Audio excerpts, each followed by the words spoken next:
Hello and welcome to PFF Fantasy Football Podcast QB Strategy Edition. I'm your host, Ian Hartitz, joined as always by the one, the only, Dwain "The Rock" McFarland. Dwain, this is going to be a good episode, man. I was reading your article. We have gone through every team. We talked about every player. Now it's time to actually show the people how to draft quarterbacks. And then we'll talk about running backs, wide receivers, tight ends another time. But today, man, all things quarterback. Great day to be great. Yeah, man, we've just been pouring the foundation, right? We've just been, pouring the concrete, all the plumbing, all that shit's done. And now it's like, okay, let's freaking build this house. Like, how are we going to build this house? Like, what do we want it to look like? And like, this is my favorite time, man. Like when you get to start putting it all together. So yeah, I'm super excited about, walking through it. And we'll do one for each position. Like you mentioned, this one will be on quarterback. But the main thing, like at the highest level that I would just say to folks is like, look, every year is different. I know you were laughing. Come on, say it. You're reading. Yeah, what was my line that you were reading, Ian? Every per Dwain, every season is different, and every draft is a dynamic, living organism. There you go. Yes, maybe that was a bit dramatic, but it's true. And my main point here is, look, I'm a believer in all the different strategies, right? You can go robust RB, you can go modified, you can go superhero, you can go zero. There's a time to deploy all of these things, but I think there's two major components. Number one, every season is different. And the way I like to look at it is, if we're looking for certain player archetypes or certain players with certain traits, seeing where they're going in ADP. And then there's going to be players that we're going to feel more confident about, not just because it's an isolated player take, but because historically, these are the traits we see in these types of players. If we know we can get them later in the draft, let's say, for example, this year, we think there's just a ton of value, at wide receiver or at running back, which we'll talk about those positions later. It may not have been that way last year. It may not be that way next year. Every year there's going to be someone hitting those ranges, but what you're looking for is like, where are the biggest pools of value? Meaning your strategy doesn't have to be so tight that, oh my God, if I don't get this one wide receiver in round 6, I'm screwed. It needs to be, there's 10 receivers between round 6 and round 8 that I love, and I know I can get 2 of them. So that means maybe I'm only going to take 2, right? And this is just a hypothetical that I'm talking through. But the point being, every year where those pockets of value occur is a little bit different, in drafts. So you have to take that into account. And the way I think about it is you're basically, if you're building a puzzle, like you're looking for the corner pieces first, and then you start building inward right from there. And so that's kind of the way that I think about it. And because of that, every year can be a bit different. But the main thing is flexibility. So if you know where those pockets of value are, regardless of what way you start, and to be honest, this year is pretty flexible. You can start, and we talked, and it's changed a little bit, but you and I talked about this like back in April. We did a reverse kind of, look at, ADP, just walking through all the positions, and not a ton has really changed since then. We've refined like the players we would be targeting and everything, but at the end of the day, like you can build your teams a lot of ways this year. But there are certainly some areas that you've got to be careful with. And, quarterback, when I look at it, the thing that, is sticking out to me, and you can jump in here too, because I know you just, you put out a great article today talking about, typically, we're looking at the ADP for the top 12, over the last 10 years. And then how often, do you get, a quarterback that can jump inside the top 12 that wasn't there before. But you also talked about the consistency, right, of the top 12 quarterbacks in ADP.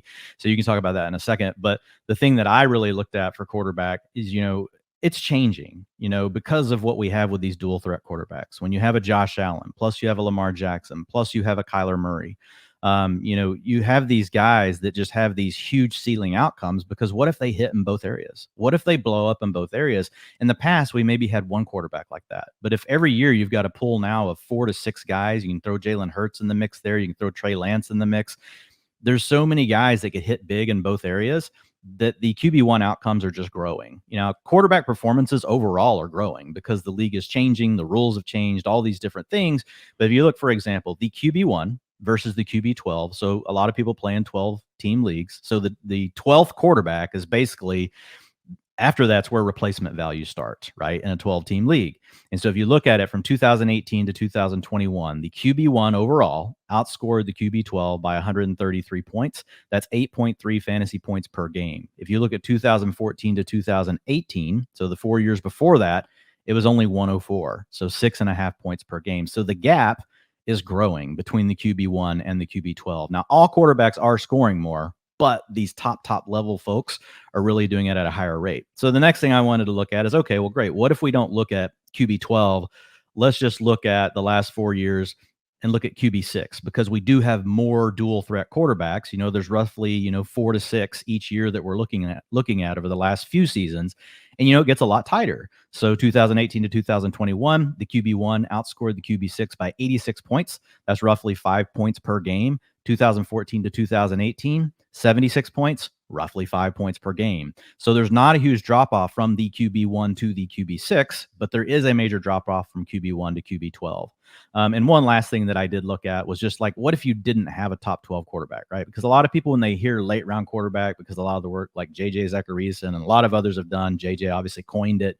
And it was true back in the day. Like, you could just really wait. And you still could, but you got to make sure you hit on a top 12, right? Or a top 10 player. You can't miss. You don't want to miss and be like, well, I think this guy's going to be a top 12, a top 8 quarterback, and he turns out to be quarterback 20. That's really going to suck for you, because it's going to be a big difference between QB1 and the player you have. But I just used QB 15, and I kind of was doing it, honestly. It was arbitrary. It was looking at our tiers this year, and I'm like, there's 3 guys I would probably be fine with after 12 if I had to, with being my QB1. Sure. And so I looked at QB 15 as that number, and 157 points for the QB1, outscored the QB 15 by 157. And if you look at 2014 to 2018, it was 119. So again, that gap is growing. The gap between QB1 and the lower tier QBs is definitely growing.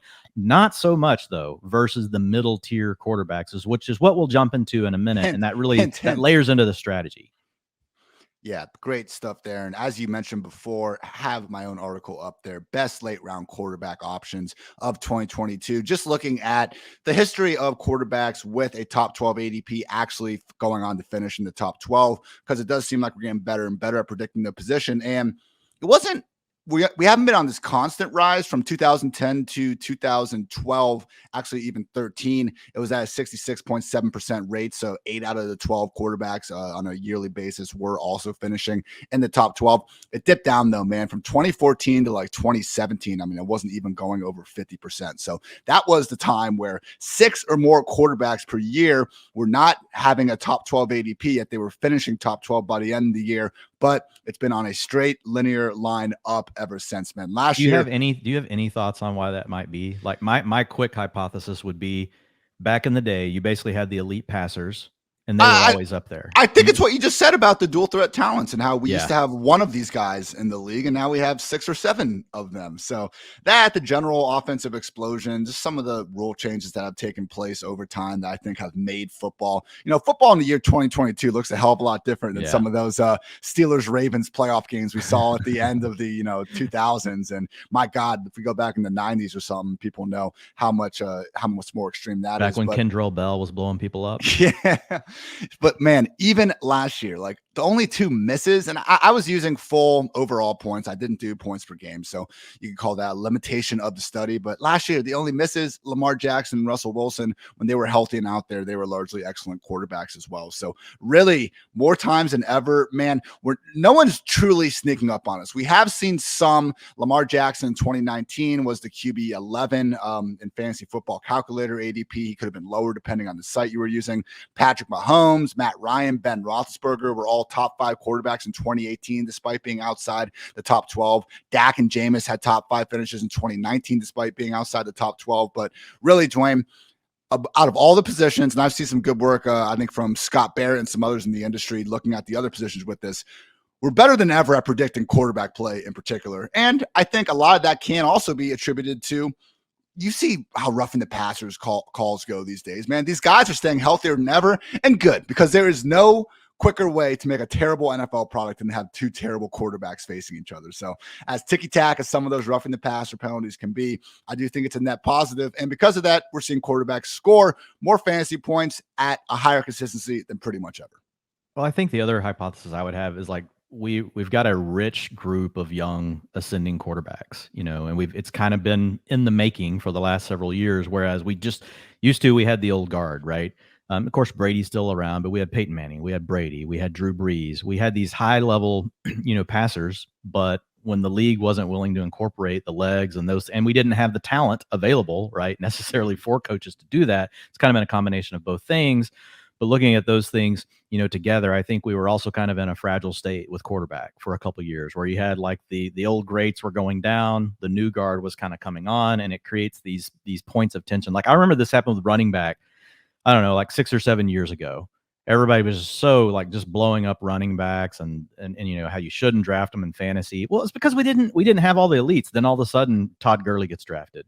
Ezekiel Elliott comes into the league. David Johnson starts to blow up, and we just get all of a sudden this huge influx of running backs going in the first round of NFL drafts or early second rounds. And look, everything swings back the other way again. So a lot of it has to do with what talent does the NFL have available to deploy. And I think to your point, like with these dual threat quarterbacks and them being willing to, incorporate that into their game plans more than ever. Like, and you and I have talked about this before. Imagine Mike Vick today.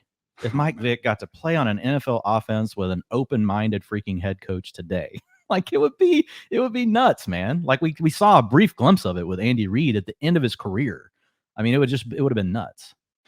Real quick on the point where how much younger these quarterbacks are. If you look at the underdog ADP right now, each of the top 7 quarterbacks, Allen, Herbert, Mahomes, Jackson, Murray, Hurts, and Burrow, all 26 years of age or younger. Yeah, we got Russ in his 30s, then Trey Lance, Dak's there, Brady, Stafford, a couple old guys, but man, overwhelming majority. It wasn't that long ago, Dwayne, where you could hear, the talking heads on Sunday mornings going, what's the NFL going to do when Brady, Peyton, and Big Ben are retired? Well, they have figured that one out in style. Adapt or die, Ian. Adapt or die.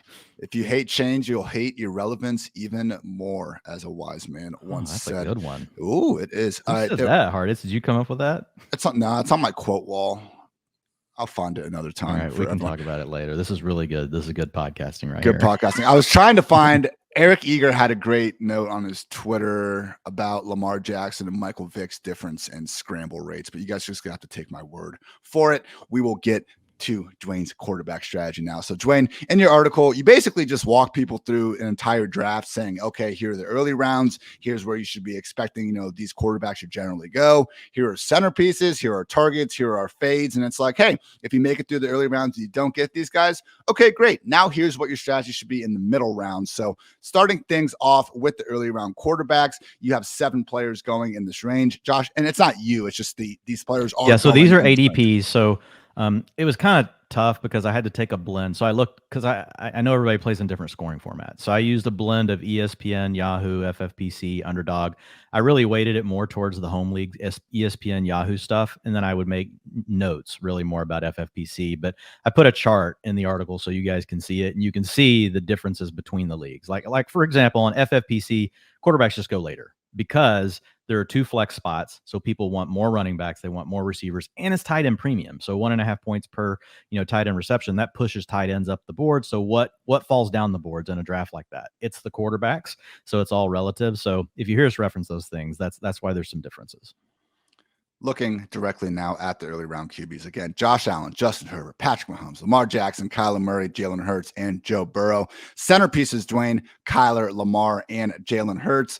Look, all these guys are great. If you wanted to, I think Burrow is probably in a different tier as them. But from Allen to Jalen Hurts, like if you really wanted to flip them, I'd say like you're probably wrong because Josh Allen deserves to be the QB1. But I do think you could argue that it's one big tier. At a minimum, we can go 1A to 1B. But the fact that Kyler continues to fall, and maybe now that he's got 200 plus more millions in his bank account, people will realize how great of a talent he truly is. But it just doesn't make sense how much cheaper Kyler is relative to the rest of these guys. When you could argue, Dwayne, he has a higher ceiling than anyone other than Josh Allen.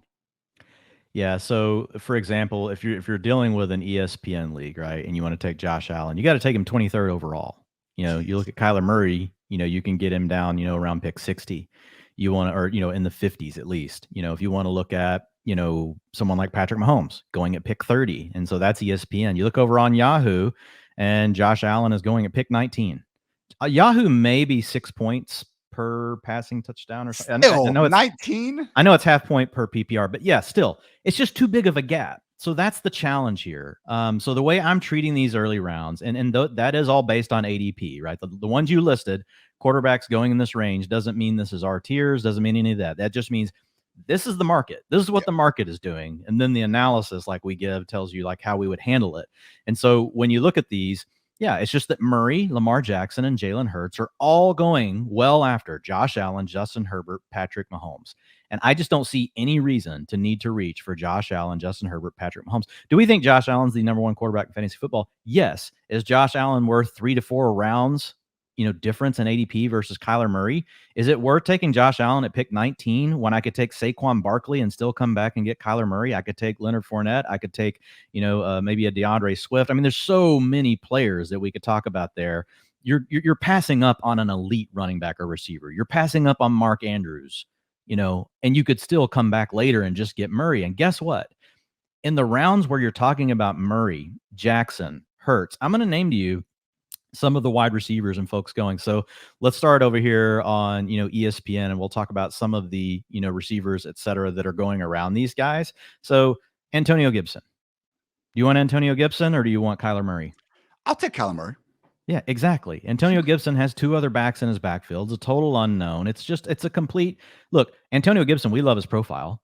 But I would much rather take, a running back in round 2 and pass Josh Allen and come back and take Kyler Murray in round 5 over Antonio Gibson, right? You're talking about Brandon Cooks. Fine, we like him. But look, Jerry Jeudy, Darnell Mooney, Amari Cooper. And this was your intro point to identifying these soft spots for certain positions in the draft and taking advantage of where they're stronger. And this is where quarterbacks are stronger. Right. And so when the tiers flatten like this into this area of ambiguity is what I would call. Any one of those receivers I just mentioned could be good, but we know that Kyler Murray is going to be good. We also know that quarterback scoring is up. We also know that the cutoff is around quarterback 6 to be similar to QB1. So you take all those things together, and it just leads me anyway. When I'm in that range, I'm taking Kyler Murray, Lamar Jackson, or Jalen Hurts in the 5th and 6th rounds of probably 60% of my drafts. I mean, Kyler Murray is on 35% of my teams. Hurts is on 20%. So Lamar's a little more expensive. I don't get him as often. When I want Lamar to slide a little past ADP just because I can still get, Jalen Hurts, you can get a full round later than Lamar Jackson. But I want my exposure to Jackson because he's still cheap enough. And when I will typically take Jackson, and I think you just the other day, Ian, when we were drafting together over on the Fantasy Football Hustle podcast, you guys can go check it out where we had our invitational, had 12, great folks, including Ian, jump on. Didn't you get, I think you got Lamar Jackson and you also had Andrews, and then somehow Bateman fell back to you.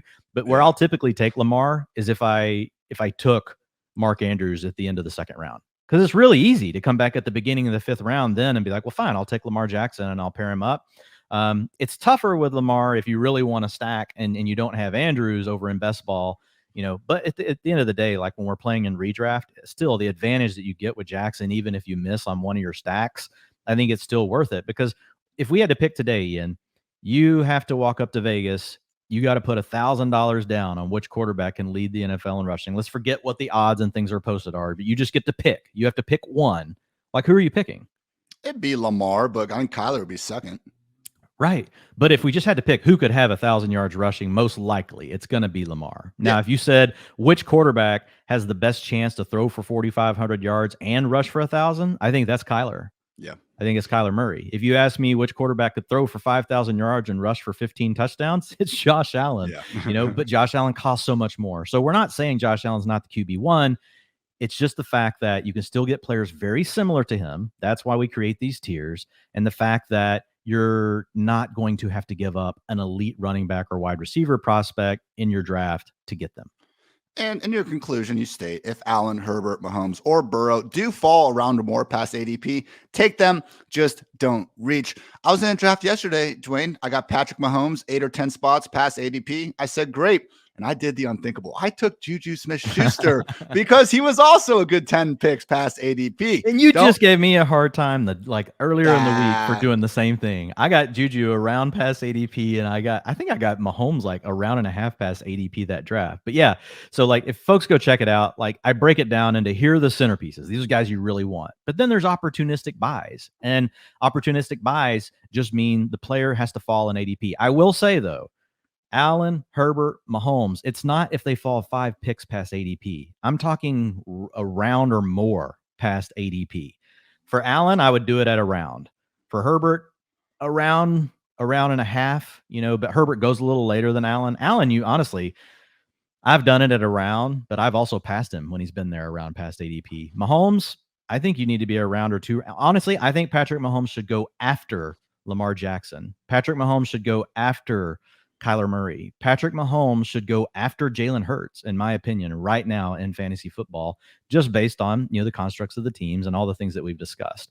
But there are opportunistic buys. I also agree with you. In these early rounds, the miscast name in this group is Joe Burrow. Yeah. Joe Burrow should not be in this group. Joe Burrow is really, if you want to tier him in an archetype, he's Tom Brady, right? He is a pocket passer. He's more like Dak Prescott with better weapons, right? He's more with Russell Wilson. Russell Wilson can give you some rushing upside, but he fits more in that tier. He should not be going up here. And I think what pushes him up, to be honest, Ian, is it's still best ball season right now. And everybody gets so excited about stacking Jamar Chase. Everybody gets so excited about stacking T. Higgins with Joe Burrow. And so they get to a point in the draft where there's like, oh, I got to do it. I got to do it right now. He's also a young ascending player. So that always, calculates into, the math of why people are taking certain players higher.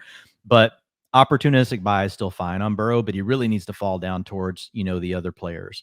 So let's say though you miss, on all these, like you don't get an opportunistic buy on Allen, Herbert, Mahomes, Burrow.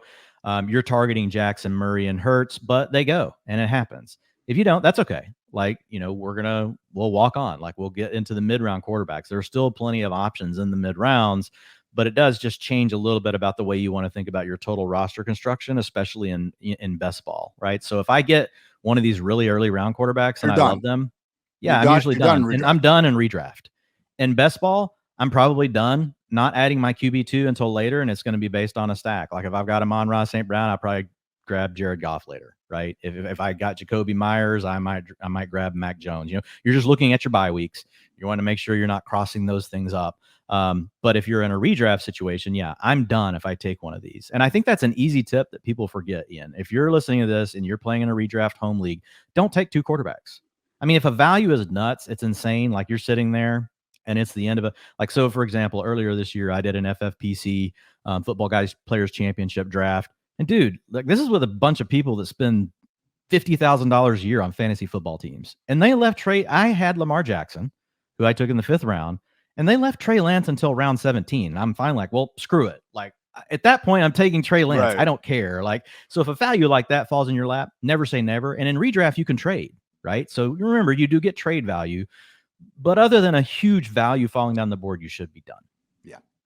Final note here. I had a nice stat for Joe Burrow. Look, he was awesome last year. We all saw him. QB 10, 20.6 fantasy points per game.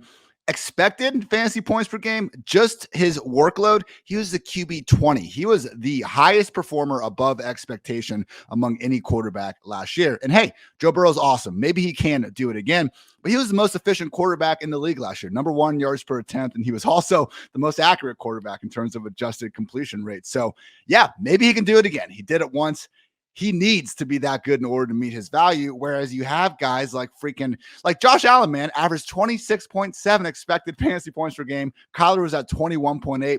Burrow, 17.3. He's playing a different position than these guys because he doesn't run the same. So yeah, Burrow is he's far more like Matthew Stafford, Derek Carr, Tom Brady, Kirk Cousins than he is, the other quarterbacks we just talked about. Which takes us right into our mid-round QB tier. Again, ESPN, Yahoo, Underdog. You're expecting to see these guys in a 12-team league usually leave the board in round 7 through 11. FFPC, which is tight end premium, where the tight ends get pushed up, more like rounds 9 to 15. Quarterbacks with ADP going in this range: Tom Brady, Russell Wilson, Dak Prescott, Trey Lance, Matthew Stafford, Aaron Rodgers, Derek Carr, and Kirk Cousins basically fills out the top 15. Your two centerpieces, Dwain, Russell Wilson and Derek Carr. We've made it 24 minutes in this podcast, and now we're going to get to hear about, the NFC, AFC West shootout stat. Let's go.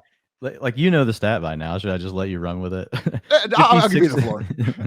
56% of the games that are projected for 50 points or more on Superbook right now in this season, in weeks 1 through 17, which is all we care about. That's fantasy football. We don't care about week 18 unless you're playing DFS. 56% of those shootouts belong to the AFC and NFC West. Ooh. So we're just talking about teams that are going to have to score points. These are high quality offenses. Most of them have good quarterbacks. The 49ers, do we have a question mark? Yeah, but their offense is usually good. So really the only bad squad out of all of that, right, is, when we look over at the Seahawks. But other than that, you've got 7 offenses that can all score points, which means more fantasy points for you. So, and again, a lot of this comes down to, Ian, like one of my favorite things that you have: don't hate the player, hate the ADP. And really where these centerpieces come from is you get a tier of players that all, to your point, they all go together really. But then you look at it and you look at ADP and where are the sweet spots and which players potentially give you the most upside based on those things and ADP. And I really think that they are Wilson and Carr. I'm fine with Tom Brady. I will draft him. I'm fine with Dak Prescott. I'm souring a little bit on Dak, Ian. Yeah. To me, he probably belongs more. I think I'm going to bump him a tier down to put him with Stafford and Rodgers. I think he's really more similar to them. I don't think he has the upside that Brady and Russ, probably even bump him below Trey Lance and put him down there in that group with Stafford and Rodgers. But still, with Dak, I'm willing to take him, and I draft a lot of CD Lamb. So in best ball, I've got plenty of exposure to Dak just because it's a bet on Lamb and Dak together, just blowing up. But at the end of the day, Russ Wilson just gives you a better rushing upside. Russ Wilson, look, we know he's getting older. We know he's not going to do as much, but he's a smart runner, right? He's not this guy that takes these huge hits. He knows how to slide. In 2020, he had 500 yards rushing. 2020. So last year he was hurt. So I think when you look at Russ, maybe he doesn't give you 500, but I think he can easily give you 350 to 400 yards rushing. He's going to be in shootouts. We don't love his weapons. He doesn't have a top end weapon, but he has multiple weapons that we think can be good, right? Between Tim Patrick, between Cortland Sutton, between Jerry Jeudy, Albert Okwuegbunam. Ian's going to talk about Dulcich here. You got good backfill with Javonte, Melvin Gordon. They can both catch the ball. There's just a lot of ways that Wilson can go.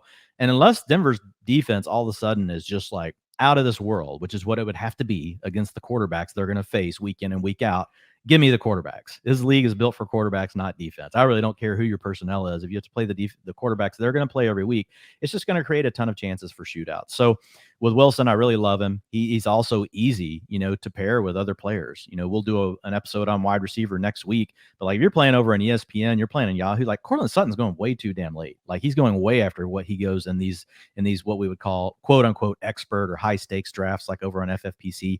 These players are going 2 rounds after what they, where they go there over on ESPN and Yahoo ADP. So there's also just a lot of possibilities there. Derek Carr, you add Devontae Adams, you have the schedule that we just talked about, and on ESPN, he's pick 110, Yahoo's pick 112. So it's just really cheap. Again, I like all the quarterbacks in this tier.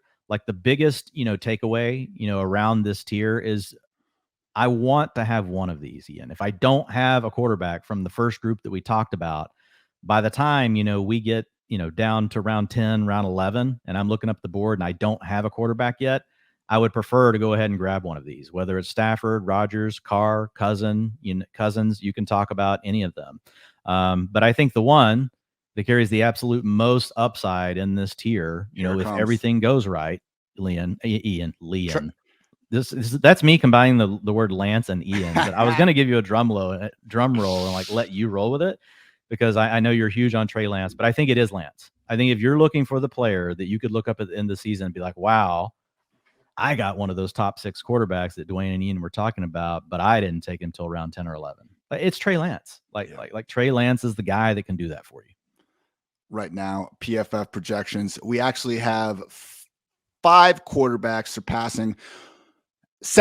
surpassing 100 rush attempts. No suspension baked in for Deshaun Watson just yet. He's there. Kyler's there. Trey Lance, 133. Justin Fields, 140. Josh Allen, Jalen Hurts, and Lamar Jackson, even higher than that. And when you see guys have this sort of rushing upside, Dwayne, they don't bust. I've said the study before. I'll say it again. 11 of 12 quarterbacks get at least 125 carries in the season. Top 12 fantasy production on a per-game basis. Only 2020 Cam Newton was the exception. And my God, post-shoulder surgery Cam and that Patriots offense that made Tom Brady look freaking mortal for a change. I don't think that's what Trey Lance has to deal with, getting the ball out to Debo, Kittle, and Brandon Ayuk. It's inevitable, Dwayne, that Lance is going to be the QB 7, I think, behind Jalen Hurts and that top tier of guys. And honestly, as long as the ADP isn't getting next to Jalen Hurts and those guys, because obviously I'll take Hurts and Kyler over freaking Trey Lance, but I don't see a great reason to take Brady, Russ, Dak, these other guys ahead of Trey Lance. Yeah, and I think in best ball there are reasons because you might be trying, like maybe you've got Mike Evans and you've got Russell Gage, and so you want to go with Brady. That's It's just fine. a bet on the. That's fine. But to your point, if I'm playing in a redraft, which is really what we're talking about today, I agree with that. And once Jimmy G is gone, that the only reason I don't have Trey Lance higher is because of Jimmy G and because of Kyle Shanahan. And like I don't know. It's kind of a weird thing for me. Like I just know how fickle Kyle Shanahan is. Hell, we saw him do it with RG3 when they went to Kirk Cousins. And so it's kind of that same scenario. So that's been enough for me to be like, okay, I love Lance and I acknowledge the upside. Points per drop back are on the scale of what we would talk about in Lamar. Now it's a small sample, but his fantasy points per drop back were similar to freaking Lamar Jackson's, league crushing year. So we know that upside's there. We had this conversation last year about Jalen Hurts. Look, if you can run for 800 yards, just like what basically tying back to what you just said, you're just not going to bust. Yeah. You're not going to have you're not going to finish outside the top 12 either. Like you're going to be in the top 12, and he's got the weapons, man. What if he takes this big step forward as a passer, and you got Kittle, you got Debo, you got Brandon Ayuk. If things click, man, he could be the QB1 overall. That really is Lance's upside. And it can be reasonable. I know we can say that about, he has QB1 overall upside. Every quarterback has QB1 overall in their range of outcomes somewhere. Well, maybe not every one, but most of them.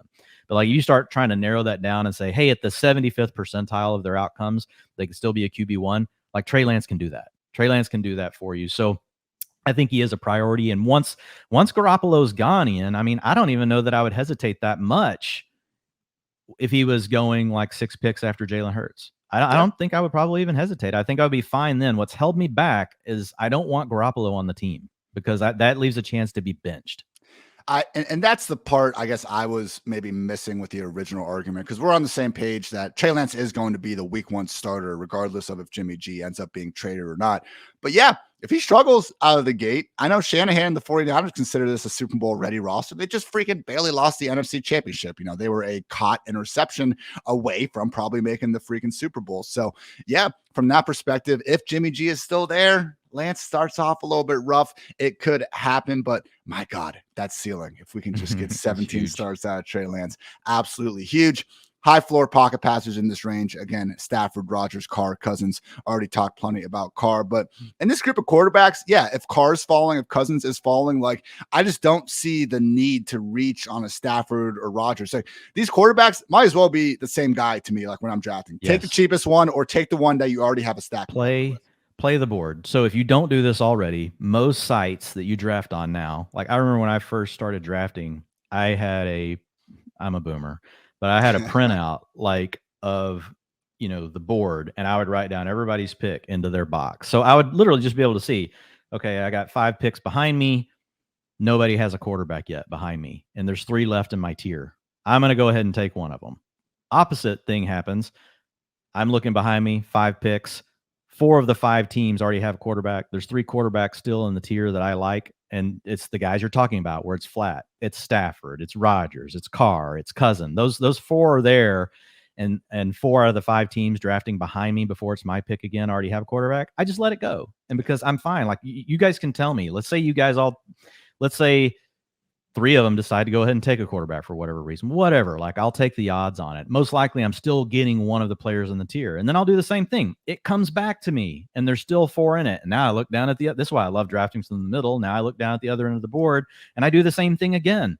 And I just kind of basically roughly calculate my odds in my head. And if I think there's still a chance one of those guys is going to make it back, I don't want to risk it too much. If there's only 2 left on the board, and then there's 2 teams behind me that still need a quarterback, I'm going to go ahead and take one, right? Or maybe there's only 1 team that needs a quarterback, but only 2 on the board, because sometimes teams will double up. I might go ahead and take one. But again, if there's 5 there and only 2 teams need a quarterback, I'm going to pass it again. I'm going to go ahead and tack on another running back, another receiver. I'm going to look at those other tiers. So make sure you guys are pulling those boards up. If you're at home, you're on your desktop. I love drafting from my computer rather than my phone. Obviously, underdog, I just fall asleep and let my phone, hit me in the face, as I'm drafting. But in most drafts, you get more than 30 seconds and you can be looking at all this stuff. You can have it up, and you can do it on an underdog too. You can pop it out in the window and be looking at it. I always look in front and behind me. And honestly, Ian, I think it's becoming a lost art because people get so used to being on their phones and they're just looking at this one little screen. And it's so easy it's just an easy thing that you can do to be like, okay, here's my tier. and here's what the people that are drafting after me, this is what their team looks like. So which way should I go? One big point you make at the end of this is that in redraft, you want to come away with one quarterback from the early or mid-round groups. Best ball, you pretty much must come away with one of those options. But Dwain, if you don't, you somehow make it through. Top 15 QBs are gone.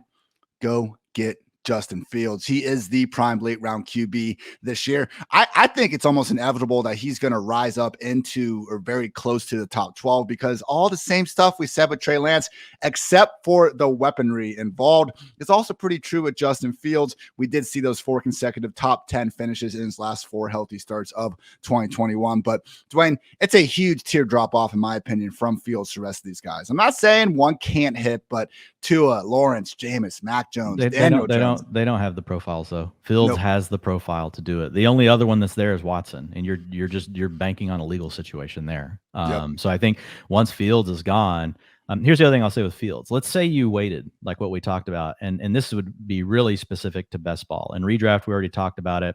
Even in redraft, like if you're playing in a deep league, here's the thing. You guys all know your leagues. So you know how your league mates act. Do they draft quarterbacks and, hoard them? Do you have deep rosters where all the quarterbacks are gone? Do you play in a super flex? Like those things all have to be factored in. We're pretty much talking about a 1 quarterback starting league right now. Not pretty much. That's what we're talking about. So make your adjustments. But like looking at Fields, whenever, let's say you did take Matt Stafford, like just say you're playing the tier game and you're like, get down the last one. You're like, oh, boom, I played this perfect. I tacked on 2 more receivers while I was waiting on quarterback. I got Stafford. And let's just say you're pretty much loaded. You're loaded at receivers and running backs at this point. And then it comes back around to you in the next round. You're like, I really want this. I want an upside piece. If you're in best ball, the next pick is Fields. Yeah. Like you take Stafford and then you come back with Fields. Now you just you gave yourself the best of both worlds. And the later I take a quarterback, generally in best ball, the closer I'm going to pair my next one. I'm going to go ahead and take the next one that I want. And the same can be said for a redraft. If for some reason you're going to take 2 quarterbacks, you should pretty much treat it the same way. If you're taking one of the early elites, just place your bet and walk away. If you're taking one of the later ones and you're in a draft, you do draft a lot of rounds and it's fine, great. Then, you can add a player like Fields. But Fields, is the next one. And if you miss on all of them, yes, you need to swing on Fields, immediately. And honestly, I would just throw ADP out the window. If all of a sudden that tier dries up and you don't get one of those other quarterbacks we talked, and it comes back to you in the next round, I don't care if Fields is sitting there and you got to take him 15 spots ahead of ADP. At that point, that's where you throw ADP out. Your roster construction becomes much more important, and getting access to the upside becomes way more important than just trying to build the perfect roster based on ADP. Chunk it out the window, you take Justin Fields, and then you go on from there. And be willing to accept that we have a lot of bad quarterbacks here that we don't know which ones are necessarily going to take the step forward or going to continue to suck. So be happy to play your roster and just go for the best case scenario. First or last, stack them with your guys you already have. Don't be reaching on Tua, just because you think he's, Dwain, we both have Tua ranked ahead of Davis Mills, but if we already have Brandon Cooks and we happen to pick up Nico Collins, now all of a sudden, go ahead and take Davis Mills. And I think you could argue, man, that like the disparity and difference between Tua and Trevor Lawrence going in rounds like 11 and 12. Yeah, again, I have them ranked higher than these guys, but Tua, Lawrence, rounds 11, 12, or Carson Wentz, Davis Mills, round 16 or 17, man. I find myself, especially if I was able to get a Kyler, taking even the back end of this tier.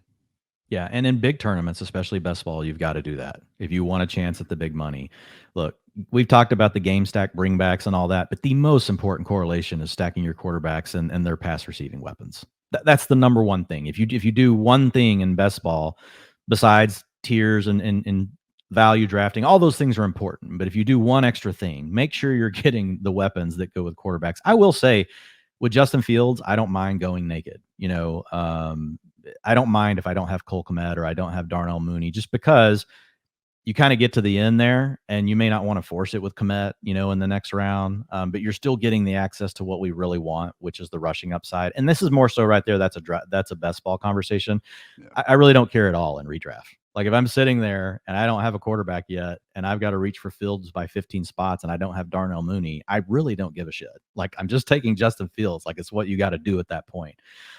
So that's most of it, like you mentioned these other guys, Ian, there are other options if you folks want to check it out. And basically it's tiers, right? So you've got pocket passers with multiple high-end ADP weapons. Like, so there's just kind of disconnects. Like when you look at Tua, he's going a little higher than Jared Goff, but he's got Tyreek Hill going in round 2. He's got Jalen Waddle going in the early 4th round. He's got Mike Gesicki, who's going inside the top 12 tight ends. He's got Chase Edmonds, a pass-catching back, going inside the top 10 rounds. You can make a case that Tua could not even be that good, but could just have a high-efficiency season. And he's also easy to stack with elite weapons. Jared Goff, and so these are underdog ADPs right now that I'm giving you guys because we are talking about the stacks, but they're pretty close over in the redraft.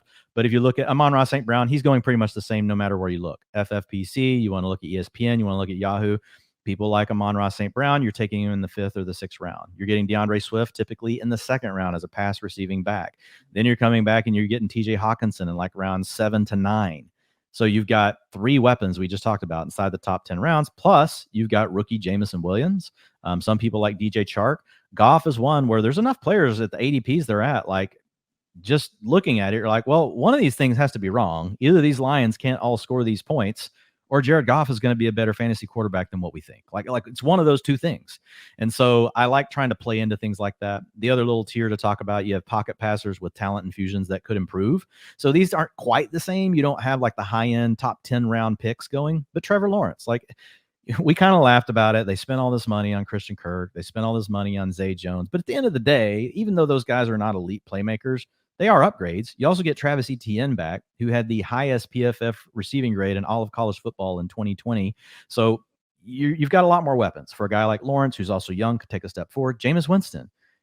We could get Mike Thomas back. We'll see. Kind of scary. But you add Chris Olave. You add Jarvis Landry.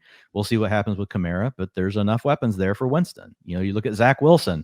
Had a terrible year, like bottom 5 in rookie, passer grade over the last 10 years over at PFF. Not good, but there's still hope. Josh Allen was in that group. I think there was another quarterback. I can't remember who it is, but Derek Carr was in that group. He was in like the bottom 7. So players can improve. And so when you look at Zach Wilson, we love Elijah Moore, super talented.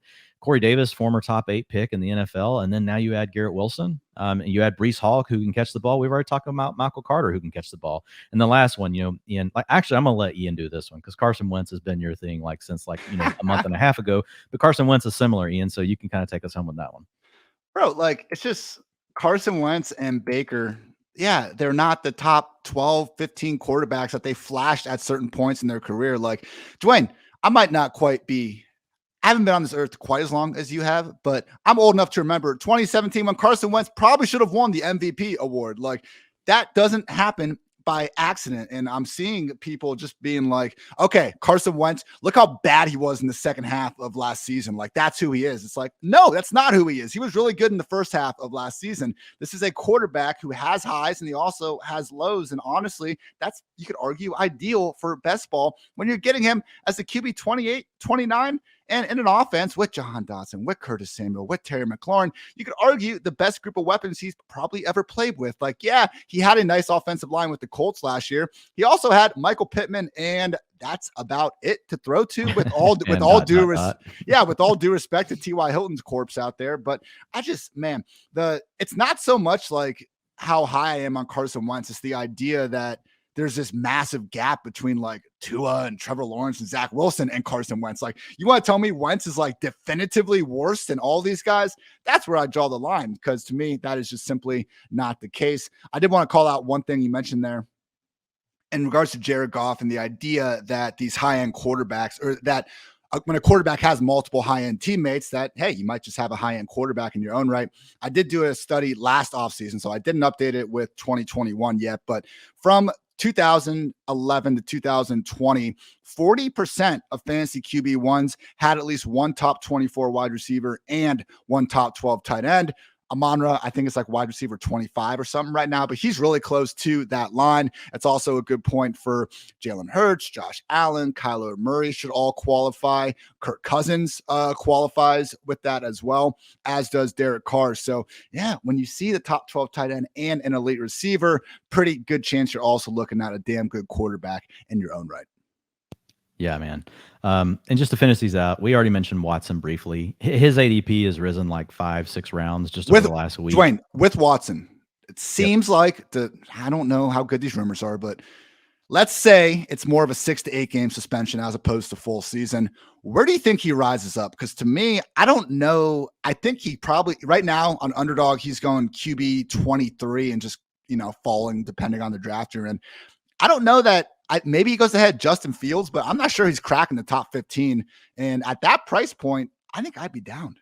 Yeah, I would be down. I think where you got to put him is above Tua and all the other guys that we talked about. And so he would fit still in this conversation that we're talking. And again, it does matter. Like 6 games versus 8 does matter, right? 6 versus 10. But let's just assume it's 6. So he's going to miss almost half of your regular fantasy football season. The way I look at Watson in that range, especially, it's going to be based on my build, right? So if I'm looking, number one, that's a low price. The other players that you're drafting in that range, like Watson's going to be the most sure thing that you're going to get if you know that he's going to play. Like you're not going to draft anyone else in that range that you're going to feel as good about as what Deshaun Watson's going to do when he's on the field. Here are like some of the players going around Justin Fields: right. Alexander Madison, Mecole Hardman, Michael Gallup, Jacoby Myers, Damian Pierce, Cole Kmet. Not that those guys can't do anything, but we're talking about Deshaun Watson here. Every time this dude has been on the field, he has been an upside QB1 all 4 seasons of his professional career. Yeah, I think once you get past like the high end upside, because we're going to talk about running backs in our next episode, and I do think there's a fairly specific, it can be flexible, but strategy you're going to need to think about with running backs this year. So in rounds like 9 through 12 right now is where really all of the high upside and contingent type plays. We did your handcuff article yesterday, Ian. A ton of the guys you mentioned at the top are all in this range, right? So depending on how you start your roster, let's say you go modified or anchor RB, hero RB, whatever the hell you people want to call it. You get 1 running back, right, in your first 2 rounds. And then let's say you just lay off. And so when you get to round 7, 8, 9, 10, 11, and 12, like there's a ton, of running backs that go in that range. And so I think once you get past those is probably where I would start slotting in Watson, or right, maybe at the end of those backs. And again, it does depend on your roster construction. If you started off, with 2 backs, you already grabbed your third and you missed out on quarterbacks. And let's say you grabbed Fields, I might just turn Fields and Watson, especially in a best ball. I might even do that in a home league. Ooh. And that it's a very specific type of thing that's playing out, right? The problem in a home league with Watson. That's great for keepers though, man. If you have that situation, yes, that's awesome. It is great. The problem with Watson in a home league, if you're playing, and a lot of people that are listening are playing in leagues where you have 15 spots on your roster and you got to have a kicker and a defense, which is, you should abolish that rule for your league. I'll let Ian beat on that and still keep the 15 spots, right? But just get rid of kicker and defense because it's just a bunch of random BS. But let's say you get 15 spots, you got to do those 2 things. Well, now you're down to 13 spots that you had. And I had to kind of remember that when I was writing these articles, because I play in leagues where pretty much it's always 18 to 20 rounds, no matter what, or more. And so I'm writing and I'm like, at the end of this, I'm like, yeah, you should take 5 receivers in this range. I'm like, Dwayne, like, you're an idiot. Like most people can't take, most people, if they took 5 receivers here, like would have like 5 receivers more than, would have 5 extra players on their roster. So kind of give me some grace when you guys read these things and realize like where I'm coming from. I tried to make it all about you and adapt. But the point being, taking a second quarterback, especially on those type of rosters, and they got to clog up a spot for like 6 to 8 weeks of nothing.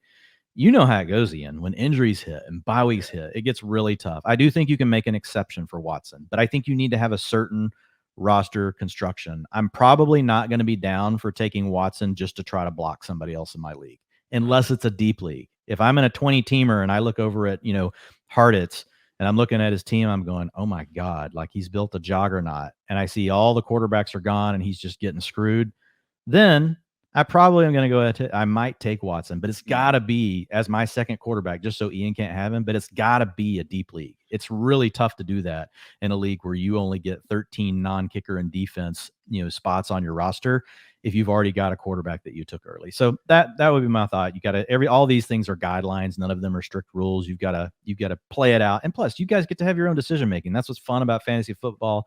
You listen to us. You take in knowledge from other great folks as well, and then you assimilate all that, right? And you make your decision. You decide how you're going to attack your fantasy drafts. But that's how I would approach Watson. But like, just to kind of tie a bow on this, and then Ian, you can jump in with anything else. So wrapping up the late round, you're adding Fields ahead of ADP if you miss on the early to mid round options. Again, throw ADP out the window. We don't care. You can consider Watson, as that late round option. If you're in best ball, you could even consider him as a QB3. Problem is ADP is getting a little higher right now. Used to, you could get him with your last pick. That was easier, but you're just swinging for a big outcome. In redraft, all the quarterbacks outside of Fields, they can remain on your waiver wire if you've already got an early round option, like what you and I talked about earlier, Ian. Or if you've got 2 mid-rounders, like you don't need to take another one. You don't need to take any of these guys in these late rounds. In best ball, you can take 2 of these options for a 3 quarterback build if your first quarterback came from the mid-rounds, right? Not the early. So remember, when we talked about the mid-rounds earlier, we were talking about this group of quarterbacks: Tom Brady, Russell Wilson, Dak Prescott, Trey Lance, Matthew Stafford, Aaron Rodgers, Derek Carr, and Kirk Cousins. And then the last point that I would make here, your preferences in best ball should be given to quarterbacks that, what you mentioned, Ian, they create alignment, right, with your other players, your wide receivers, your tight ends. You can do running backs too if it's a receiving running back. Remember, typically, like if you have Jonathan Taylor, you don't want Matt Ryan. The correlation is the opposite on those 2 players. So typically if Jonathan Taylor has a big game, Matt Ryan's not going to have a big game. But if Michael Pittman has a big game, usually Matt Ryan is going to have a big game. So you have to think about it from that perspective. Great stuff, Dwain. And we're going to be right back doing the same thing for running backs. Look at us squeezing an actual podcast in under 60 minutes. They said it couldn't be done. We came here today and accomplished that very task. Again, you can find all Dwain's stuff over at pff.com. And if you have not signed up just yet, what are you waiting for? You can use code PFF40, 40% off on your annual PFF subscription. This could be our best preseason sale all season long. Again, that's code PFF40. I don't know if you guys saw, Dwain and I blasted this out on Twitter, but we have a new PFF app that's coming out. You can sign up and check out the beta version. As our lovely boss, George, has told us, time and time again, this will be the worst version of it ever. We need people to come in, try it out, and tell us what is wrong so we can make it, again, continue to make it, in my opinion, the best fantasy football experience that you can have in the app. And this is just the first version of it, Dwain. What we have coming up, I know some people have asked for a few more advanced stats and stuff. Oh, yeah, it's coming. Just need, our developers to help catch up to everything that, Dwain, myself, and the others have helped put into this. So just incredibly excited about everything we have going in fantasy. And, Dwain, I think one thing we do here is, we have our picks, we have our targets, we have our guys. But more than anything, I think it's really easy to go out there and, here are my 10 top 10 wide receivers. I'm just like talking in a human thread now. Top 10 wide receivers you can't leave your draft without. Like, yeah, we can all pull 10 names out of our ass and list them here, but actually going through it, I understand not everyone has the time necessarily, and there are real life challenges as well. But I think the more, you can learn how to fish versus just getting the fish handed to you is going to make you, not only better in the year 2022, but also, to infinity and beyond in future years. So great stuff, Dwain, and we'll be back soon to talk running backs. So for Dwain, I'm Ian. Thanks so much for tuning in to PFF Fantasy Football Podcast. And until next time, take care.